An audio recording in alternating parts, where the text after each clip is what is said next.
Bonjour à toutes et à tous et bienvenue dans ce dernier numéro de Dev Café avant le week-end. Et pour rappel, tous les jours vous avez un résumé de tout ce qui fait l'actualité dans le monde du mobile avec un focus sur la partie développement. Et aujourd'hui je vais en profiter pour vous présenter F-Droid, mais on verra bien sûr toutes les actualités autour d'Android et de l'écosystème Apple. En tout cas j'espère que ça vous plaira et je vous propose qu'on commence immédiatement.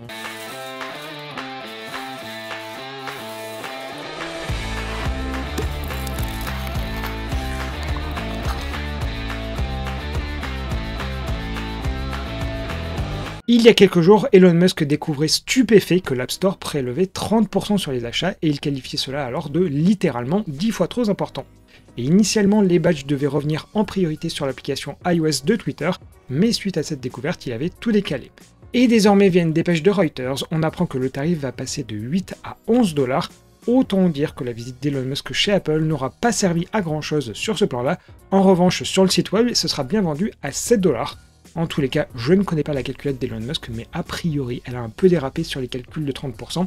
Et d'ailleurs, si Elon Musk nous écoute, à ce qu'il paraît, il y a une commission de 30% sur Google Play. Mais bon, chut, faut pas le dire trop fort. Du côté de Windows 11, il est possible d'exécuter des applications Android, mais le Windows Subsystem for Android n'utilise qu'Android 11 jusqu'à présent, mais par l'intermédiaire d'un post sur Reddit, les équipes de Microsoft viennent d'annoncer qu'une preview d'Android 13 était désormais disponible.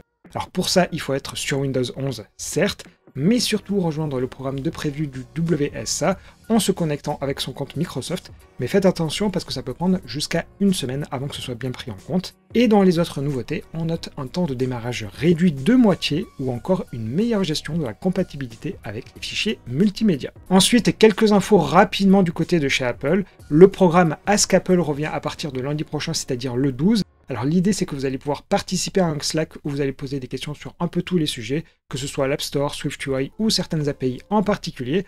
En revanche, vous n'avez aucune garantie sur le délai de réponse. Et en parallèle, il y a également des sessions en one-to-one de 25 minutes qui peuvent là aussi porter sur un peu tout. Donc ça peut être le code, les reviews, l'App Store. Et vous parlez dans plusieurs langues, mais malheureusement pour nous, il n'y a rien en français. Alors pour s'inscrire autant au Slack qu'aux sessions en one-to-one, c'est très simple, il suffit d'avoir un compte Apple Developer. Et ensuite, petite info, vous ne pouvez plus signer les applications avec iOS 16.1 et 16.1.1. Il faut forcément vous tourner vers des versions plus récentes. Et on poursuit avec les iPhone 14 qui supportent les appels au service d'urgence par satellite, mais uniquement aux États-Unis et au Canada pour le moment. Et Apple avait indiqué que plusieurs pays du continent européen, dont la France, l'Allemagne et le Royaume-Uni, seraient compatibles avec ce moyen de communication dès le mois de décembre. Et selon des rumeurs, le Royaume-Uni pourrait avoir cette fonctionnalité activée dès mardi prochain, ce qui pourrait d'ailleurs coïncider avec la sortie d'iOS 16.2. Et si la compatibilité arrive au Royaume-Uni, on pourrait en toute logique imaginer que ce soit également le cas en France et en Allemagne. En tout cas, pour nous développeurs, ça ne va pas changer grand-chose car il n'y a pas d'API pour exploiter tout cela.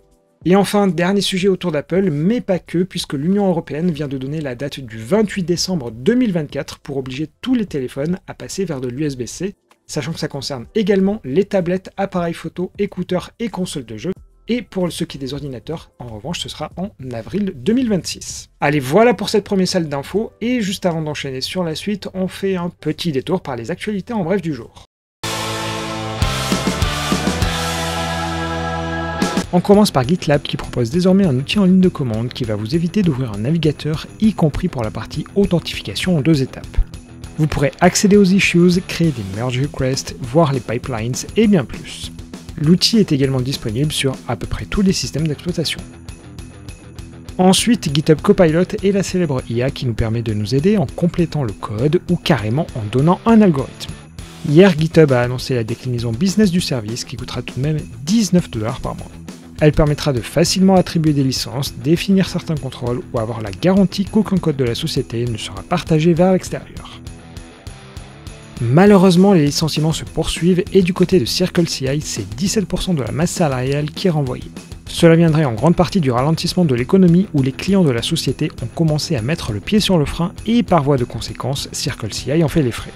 Hélas, comme vous pouvez le voir sur le site dédié, les licenciements poursuivent leur rythme effréné avec Adobe, BuzzFeed, Strava, rien que sur le mois de décembre. Et d'ailleurs, cela concerne aussi Google qui va regrouper les équipes de Maps et Waze en une seule pour réduire les coûts. Il y a tout de même 500 employés rien que chez Waze. Google affirme qu'aucun licenciement n'aura lieu car les 2 projets resteront bien 2 produits séparés. Mais il est difficile de comprendre qu'un tel rapprochement soit fait si ce n'est pas pour couper dans les coûts salariaux.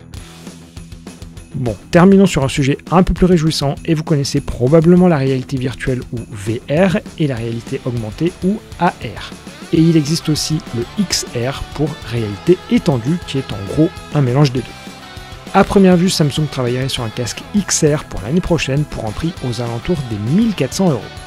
Il sera intéressant de voir s'ils utilisent Tizen ou alors Android comme système d'exploitation. On reprend en passant du côté d'Android et plus particulièrement de Wear OS, et le plus simple pour faire des applications est d'utiliser la version Jetpack Compose. Une nouvelle version vient d'être mise en ligne sur le numéro 1.1.